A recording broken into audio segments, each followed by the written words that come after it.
বের হইছি ঢাকা যাওয়ার উদ্দেশ্যে। বের হওয়ার আগে আম্মুর সাথে কথা হয়েছিল। আম্মু বলেছে দোয়া ইউনুস পরেই তারপরে গাড়িতে উঠবি, সেজন্যই আমি মূলত দোয়া ইউনুস পরেই রওনা হলাম। সে গাড়িওয়ালা আমাকে নামাই দিল,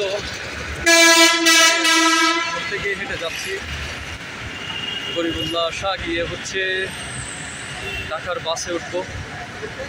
ফাইনালি আমি চট্টগ্রাম থেকে ঢাকা যাওয়ার বাস স্টেশনে চলে আসলাম। ওখানে দেখলাম অনেক ভিড়, মূলত দালালেরা আমাকে এদিকে টানতেছে ওদিকে টানতেছে। এরপর আমি টিকিট কাউন্টারে গেলাম, ইউনিক। এর আগে বেশ কয়েকবার যাতায়াত করছিলাম হচ্ছে ইউনিক বাসে। তো দেখি কাকুরা সবাই বসে আছে, বাসে ফাইনালি উঠে গেলাম। উঠেই দেখি আমার সিটে একজন বসা। সে বলতেছে এটা কি আপনার সিট? আমি বললাম মানুষটা আবার সিটটা ছেড়ে দিল, সিটে বসে গেলাম। এখন যাওয়ার পালা। গাড়ি চলতেছে, প্রায় 5-10 মিনিট চলার পর আমরা অনেক দূর চলে আসছি। কিছু দূর আসতেই দেখি জ্যাম লেগে গেছে, প্রায় অলঙ্কারের মোড় পর্যন্ত জ্যাম। এদিকে আমরা দেখতেছি আকাশের দিকে, দেখি আজকের চাঁদ অনেক সুন্দর। প্রায় 30 থেকে 45 মিনিট পর জ্যাম ছুটলো, গাড়ি চলা শুরু করলো সুদূর ঢাকার উদ্দেশ্যে। সকাল 7:15 ঢাকা এসে গাড়ি পৌঁছলো।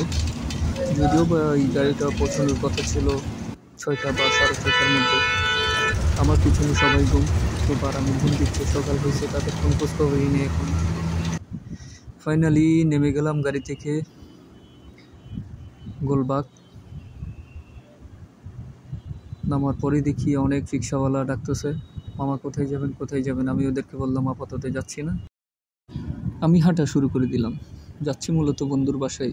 বন্ধু গত রাত আমাকে লাইভ লোকেশন দিয়েছিল, সে লোকেশন অনুযায়ী হাঁটতেছি। সকালে উপভোগ করতেছি ঢাকার ওয়েদার, ঢাকার নেচার, এবং অনুভব করতেছি সকালে ঢাকার নীরবতা। সকালে ঢাকা অনেক নীরব থাকে, সেটা সকালেই আমরা দেখতে পাচ্ছি। স্কুলের সামনে চলে আসলাম, দেখি ছোট ছোট বাচ্চারা ওরা স্কুলে যাচ্ছে। বিষয়টাতে আমার ছোটবেলার স্মৃতি মনে পড়ে। ওদের মতো থাকতে আমিও স্কুলের জন্য রেডি হতাম আর স্কুলে যাওয়ার উদ্দেশ্যে রওনা হতাম। আমার বন্ধুর বাসার প্রায় পাশাপাশি চলে আসছি। এসেই দেখি গেট বন্ধ। সে বলেছিল 8টার আগে গেট খুলবে না। আমি ঘড়ি দেখলাম 8টা বাজেনি। দোকানে গেলাম, এরপর হচ্ছে তার জন্য সহ নাস্তা নিয়ে চলে আসলাম। প্রায় 12টা পর্যন্ত তার বাসায় রেস্ট করলাম, তারপর বের হলাম কাজের উদ্দেশ্যে। যে কাজে ঢাকায় আসি সেই কাজটাই করতে যাচ্ছি মূলত। বাসায় থাকতেই ওভারকে ফোন দিয়েছিলাম, ওভার আসতেছে, ওভারের জন্য অপেক্ষা করতেছে। এখন ওভার চলে আসছে, ওভারে করে ঢাকা শহরের রাস্তায় বেরিয়ে গেলাম। ঢাকা শহরের রাস্তাগুলো প্রশস্ত হলেও একটা বিষয় খেয়াল করলাম, এখানে প্রচুর যানবাহন, যার কারণে যানজট লেগেই থাকে। 10 মিটার রাস্তা শান্তি মতো চালাইতে পারে না ড্রাইভাররা, থেমে যাইতে হয়। 10 মিটার পর পর ব্রেক করতে হয়। যে জায়গায় আধা ঘন্টা যাওয়ার কথা সেই জায়গায় যাইতে তার দ্বিগুণ সময় লাগতেছে। প্রায় 3-4টে স্পটে জ্যামের মধ্যেই ছিলাম, এখনও জ্যামের মধ্যেই আছি। অনিয়ন্ত্রিত যানবাহন চলাচলের ফলে এই জ্যামজটগুলো সৃষ্টি হচ্ছে। আমরা ভিডিওতেই দেখতে পাচ্ছি আসলে যে কোন গাড়ি কোন দিক থেকে আসতেছে সেটা বোঝা যায় না, কেউ ট্রাফিক রুলস ফলো করতেছে না। হাতিরঝিলের এদিকে একটু ফাঁকা রাস্তা আছে, তো আমরা ফাঁকা রাস্তা দিয়ে যাচ্ছি মূলত। অনেকক্ষণ জ্যামে থাকার পর গাড়ি চলার একটা ফাঁকা রাস্তা পেলাম।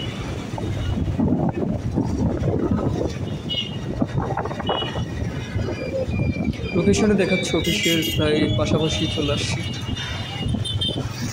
অফিসে আসলাম, অফিসে এসে কাগজপত্র জমা দিলাম। পরীক্ষা শেষে আবার বের হয়ে গেলাম এবং পরীক্ষার হলের মধ্যে যে আমার কয়েকজন ভাই ব্রাদারের সাথে দেখা হলো, তাদের সাথে কথা বললাম। তাদের সাথে কথা বলতে অনেক ভালোই লাগবে।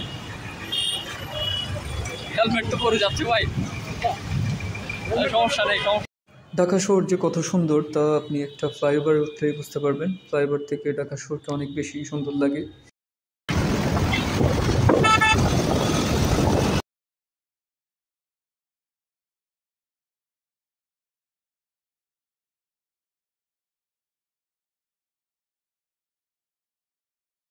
গাড়ি থেকে নেমেই দেখি রাস্তার পাশে একটা স্মার্ট ছেলে, সে বিভিন্ন নাস্তা নিয়ে বসে আছে। আমি তাকে বললাম, তুমি আমাকে কি খাওয়াতে পারো? সে বললো, এক প্লেট নুডলস খান ভাই। ওর সাথে নানা বিষয়ে অনেক গল্প হলো। তা শেষে বন্ধুর বাসায় চলে আসছিলাম এবং কিছুক্ষণ ঘুমানোর পর এমাত্র ঘুম থেকে উঠলাম। আমার বন্ধুদের মধ্যে অনেকেই তাদের চাকরিতে চলে গেছে, অনেকেই কাজে চলে গেছে এবং আমার বন্ধু দুইজন আছে এখন। তারা একজন অন্য রুমে, আরেকজন হচ্ছে রান্না করতেছে। এই খিচুড়ি খিচুড়ি।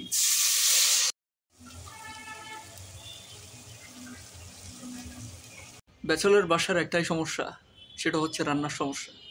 যদি বুয়া এবং বউ না থাকে সেক্ষেত্রে রান্না করে খাওয়া তাদের জন্য প্রায় অসম্ভব।